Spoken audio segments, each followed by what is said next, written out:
ನಮಸ್ಕಾರ ಗಾಯ್ಸ್, ಇವತ್ತು ನಾವು ಹೋಗ್ತಾ ಇದ್ದೀವಿ ಗೊರಗುಂಟೆಪಾಳ್ಯ. ಸಾರಿ, ಆ್ಯಕ್ಚುಲಿ ಅದ್ದಿಂಕಲ್ಗೆ, ಆದರೆ ನಾನು ಇವಾಗ ಬಸ್ಸಲ್ಲಿ ಹೋಗ್ಬೇಕಾದ್ರೆ ಗೊರಗುಂಟೆಪಾಳ್ಯಗೆ. ಟೈಮ್ ಆಲ್ರೆಡಿ 5:11 ಆಗಿತ್ತು. ನಮ್ಮ ಫ್ರೆಂಡ್ಸು ವೈಟ್ ಫೀಲ್ಡಿಂದ ಗೊರಗುಂಟೆಪಾಳ್ಯಕ್ಕೆ ಬರ್ತೀನಿ, ಪಿಕ್ ಮಾಡ್ತೀನಿ ಅಂತ ಹೇಳಿದ್ದ. ಸೊ ನಾನು ಗೊರಗುಂಟೆಪಾಳ್ಯ ರೀಚ್ ಆದೆ. ಸೊ ಅವ್ರಿಗೋಸ್ಕರ ವೆಯ್ಟಿಂಗು. ಅವ್ರು ಹೇಳಿದ್ದು ಒಂದು 5:30 ಒಳಗಡೆ ಬಂದಿರ್ತೀನಿ ನಾನು ಗೊರಗುಂಟೆಪಾಳ್ಯ, ನೀನು ಬಾ ಅಂತ. ಸೊ ನಾನು 5:30 ಎಕ್ಸಾಕ್ಟ್ಲಿ ಹೋಗಿದ್ದೆ. ಬೈಕ್ ಬೇಡ, ಬಸ್ಸಲ್ಲಿ ಟ್ರೈ ಮಾಡೋಣ ಅಂತ BMTC ಬಸ್ಸಲ್ಲಿ ಹೋಗಿದ್ದೆ ತುಂಬ ವರ್ಷಗಳಾದಮೇಲೆ. ಸೊ ವೆಯ್ಟ್ ಮಾಡಿದೆ ಆಲ್ರೆಡಿ ಬೆಳಗ್ಗೆ ಆಗೋಯ್ತು, ಆದರೆ ಅವ್ರು ಇನ್ನೂ ಬಂದಿರಲಿಲ್ಲ. ಸೊ ಫೈನಲಿ 6:10ಗೇನೋ ಬಂದರು. ಸೊ ನಾವು ಕಾರಲ್ಲಿ ಹೊರಟೋ. ಅದ್ದಿಂಕಲ್ಲಲ್ಲಿ ಒಂದು ಬೀಗ್ ರೂಟ ಇತ್ತು ಫ್ರೆಂಡ್ ಅಣ್ಣಂದು. ಸೊ ಅಲ್ಲಿಗೆ ಹೊರಟೋ. ಸೊ ಹಂಗೆ ಅಲ್ಲೇ ಮುಂದೆ ಹೋಗ್ತಾ ನಮ್ಮ ಸೋಲೂರಲ್ಲಿ ಒಂದು ಟೀ ಕುಡ್ದು ಹಂಗೆ ಮತ್ತೆ ಹೊರಡೋಣ ಅಂತ ಸ್ಟಾರ್ಟ್ ಮಾಡ್ದು. ಹಂಗೆ ಇಲ್ಲೊಂದು ವಿಡಿಯೋ ಮಾಡಿದೆ. ನನಗೇನೋ ಸ್ವಲ್ಪ ಇಷ್ಟ ಆಯಿತು ಇದು.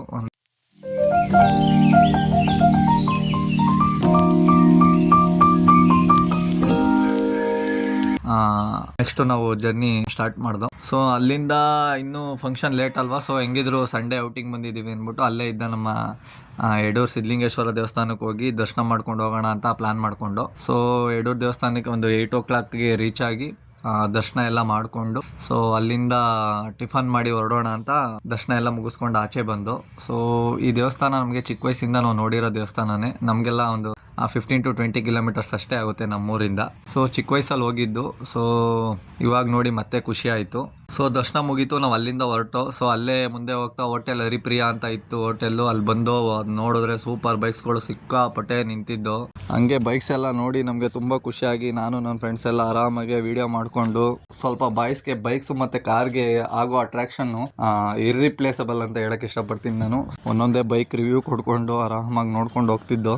ಸೊ ಅದಾದಮೇಲೆ ಟಿಫನ್ ಮಾಡೋಣ ಅಂತ ಹೋದೋ. ಇಡ್ಲಿ ತೊಗೊಂಡೆ ನಾನು. ಅದು ಸುಮ್ಮನೆ ಹೇಳೋಕ್ಕಷ್ಟೇ ಇಡ್ಲಿ ಥರ ಇತ್ತು. ಸೊ ಹೆಂಗೋ ತಿಂದು ಟೆಂಪಲ್ ರೀಚ್ ಆದೋ.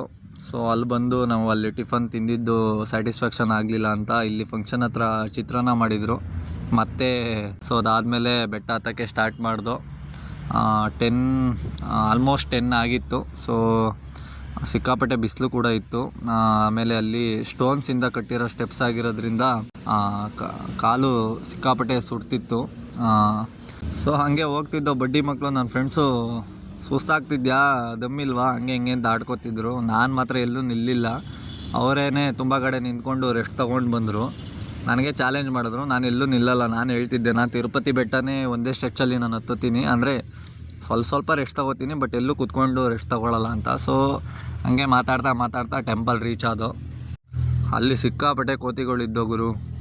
ಅದನ್ನೆಲ್ಲ ಹಂಗೆ ವೀಡಿಯೋ ಮಾಡಿಕೊಂಡು ಟೆಂಪಲ್ ರೀಚ್ ಆದೋ. ಸೊ ವ್ಯೂ ಕೂಡ ಒಳಗಡೆ ಹೋದೋ. ಸೊ ಒಳಗಡೆ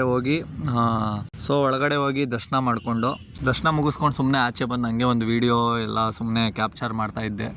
ಸೊ ಹಂಗೆ ಕೋತಿಗಳನ್ನೆಲ್ಲ ನೋಡ್ಕೊಂಡು ಎಂಜಾಯ್ ಮಾಡ್ತಾಯಿದ್ದೆ. ಹಂಗೆ ವ್ಯೂ ಕೂಡ ಚೆನ್ನಾಗಿತ್ತಲ್ಲ ಅಂತ ಟಾಪ್ ವ್ಯೂವಿಂದ ಮತ್ತೆ ಫೋಟೋ ತೆಗೆದೆ. ಇಲ್ಲೊಂದು ಮರಿ ಕೋತಿ ಹಿಡ್ಕೊಂಡು ಅವರಮ್ಮ ಏನೋ ಮಾಡ್ತಿತ್ತು. ಸೊ ಅದನ್ನು ಸುಮ್ಮನೆ ಕ್ಯಾಪ್ಚರ್ ಮಾಡಿಕೊಂಡು ಎಂಜಾಯ್ ಮಾಡ್ತಿದ್ದು. ಸೊ ಇಲ್ಲೊಂದು ಕೋತಿ ಬಾಳೆಹಣ್ಣು ಕೊಡ್ತೀವೇನೋ ಅಂತ ಬರ್ತಿತ್ತು, ಬಟ್ ಬಾಳೆಹಣ್ಣು ಆಲ್ರೆಡಿ ಎಲ್ಲ ಕೋತಿಗೂ ಹಂಚ್ಬಿಟ್ಟಿದ್ದೋ ನಾವು.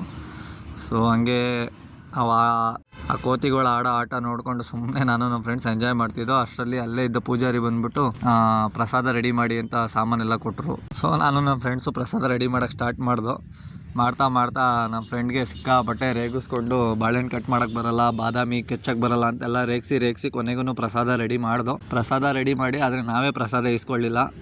ಅದೇ ಬೇಜಾರಾಗಿದ್ದು. ಸೊ ಅಲ್ಲಿಂದ ಮತ್ತೆ ಒಂದು ಸ್ವಲ್ಪ ಫೋಟೋಶೂಟ್ ಮುಗಿಸಿ ಕೆಳಗಡೆ ಹೋಗೋಣ ಅಂತ ಹೊರಟು. ಆವಾಗಂತೂ ಸಿಕ್ಕಾಪಟ್ಟೆ ಮಾರ್ನಿಂಗ್ ಹೋಗೋನಾಗ ಎಷ್ಟು ಸುಡ್ತಿತ್ತೋ ಅದಕ್ಕೆ 3 ಸುಡ್ತಿತ್ತು ಅಂದ್ಕೊಳ್ಳಿ ಬಿಸಿಲಿಗೆ. ಸೊ ನಾನು ಮಧ್ಯದಲ್ಲಿ ಎಲ್ಲೂ ವೀಡಿಯೋ ಮಾಡಲಿಲ್ಲ. ಕೊನೆಗೆ ಪಟ ಅಂತ ಕೆಳಗಡೆ ಬಂದು ಊಟನೂ ತಿಂದು ಮುಗಿಸಿ, ಸೊ ಇನ್ನೂ ಟೈಮ್ ಇದೆಯಲ್ಲ ಅಂದ್ಬಿಟ್ಟು ಅಲ್ಲೇ ಪಕ್ಕದಲ್ಲಿರೋ ಮರ್ಕನಹಳ್ಳಿ ಡ್ಯಾಮ್ಗೆ ಹೊರಟು. ಸೊ ಟೈಮ್ ಆಗಿತ್ತು ಆಲ್ರೆಡಿ, ಪರವಾಗಿಲ್ಲ, ಬೆಂಗಳೂರಿಗೆ ಇಷ್ಟು ಬೇಗ ಹೋಗಿ ಏನು ಮಾಡೋದು ಅಂದ್ಬಿಟ್ಟು ಸೊ ಮರ್ಕನಹಳ್ಳಿ ಡ್ಯಾಮ್ ರೀಚ್ ಆದೋ. ಈ ಡ್ಯಾಮ್ದು ಸ್ಪೆಷಾಲಿಟಿ ಏನಂದರೆ ಏಷ್ಯಾದಲ್ಲೇ ಫಸ್ಟು ಸೈಫನ್ ಸಿಸ್ಟಮ್ ಇರೋವಂಥ ಡ್ಯಾಮು. ಸೈಫನ್ ಸಿಸ್ಟಮ್ ಅಂದರೆ water level maximum level reach ಆದಮೇಲೆ ಈ ಸೈಫನ್ ಸಿಸ್ಟಮ್ ಏನಿದೆ ಅದು ಆಟೋಮೆಟಿಕ್ಲಿ ಆ ಗೇಟ್ ಓಪನ್ ಆಗಿ ಸೊ ಆಚೆಗೆ ಫ್ಲೋ ಆಗುತ್ತೆ. ಅಂದರೆ ಒಂದು ಚಾನಲ್ ಮುಖಾಂತರ, ಸೈಡಲ್ಲಿ ಚಾನಲ್ ಇದೆ. ಸೊ ಅಲ್ಲಿಗೆ ನಾವು ಹೋಗಲಿಲ್ಲ. ಆ ಚಾನಲಿಂದ ಅದು ಫ್ಲೋ ಆಗಿ ಬೇರೆ ಕಡೆಗೆ ರೀಚ್ ಆಗುತ್ತೆ. ಸೊ ಇದು ಏಷ್ಯಾದಲ್ಲೇ ಫಸ್ಟು ಡ್ಯಾಮ್ಗೆ ಅದು ಇನ್ಸ್ಟಾಲ್ ಮಾಡಿರೋದು. So all credit goes to ನಮ್ಮ ವಿಶ್ವೇಶ್ವರಯ್ಯ ಅವ್ರಿಗೆ. ಸೊ ಅದಾದಮೇಲೆ ಸುಮ್ಮನೆ ಡ್ಯಾಮ್ ಎಲ್ಲ ನೋಡಿಕೊಂಡು ಎಂಜಾಯ್ ಮಾಡ್ದು ನಾನು ನಮ್ಮ ಫ್ರೆಂಡ್ಸು. ಅಂದರೆ ತುಂಬ ಸಲ ನಾವು ನೋಡಿದ್ದೀವಿ, ಅದಕ್ಕೇನೆ ಎಂಜಾಯ್ ಮಾಡೋಕ್ಕೇನಿಲ್ಲ. ಅದಾದಮೇಲೆ ಇಬ್ಬರು ಫ್ರೆಂಡ್ಸು ಬೆಂಗಳೂರವರೇ ಬಂದಿರೋದ್ರಿಂದ ಅವ್ರು ನೋಡಲಿ ಅಂತ ಕರ್ಕೊಂಬಂದಿದ್ದು ಅಷ್ಟೇ. ಸೊ ಅದನ್ನೆಲ್ಲ ನೋಡಿ ಎಂಜಾಯ್ ಮಾಡ್ತಾ ಕೆಳಗಡೆ ಚಾನಲಲ್ಲಿ ಒಬ್ಬರು ಫಿಶಿಂಗ್ ಮಾಡ್ತಿದ್ರು. ಸುಮ್ಮನೆ ಅದನ್ನು ನೋಡ್ತಾ ಒಂದು 2 ನಿಮಿಷ ನೀರೊಳಗಡೆ ಹೋಗಿ ಕಾಲಿಟ್ಟು ಎಂಜಾಯ್ ಮಾಡ್ತಿದ್ದೋ. ಸೊ ಅದಾದಮೇಲೆ ಮತ್ತೆ ನಮ್ಮ ಕುಣಿಗಲ್ ಜಾನ್ಸನ್ಗೆ ಬಂದು ತಂದೂರಿ ಚಾಯ್ ಹತ್ರ ಒಂದು ಟೀ ಕುಡಿಯೋಣ ಅಂತ ನಿಲ್ಲಿಸಿದ್ರು. ಸೊ ಒಂದು ತಂದೂರಿ ಚಾಯ್ ಕುಡಿದು ಮತ್ತೆ ಬೆಂಗಳೂರಿಗೆ ಹೊರಟು. ಸೊ ನೆಲಮಂಗಲ ಟೋಲ್ ಹತ್ರ ಬಂದು ನನಗೆ ಗೊತ್ತಿತ್ತು ಭಾನುವಾರ ಸಂಜೆ ಸಿಕ್ಕಾಪಟ್ಟೆ ಟ್ರಾಫಿಕ್ ಆಗಿರುತ್ತೆ ಅಂತ.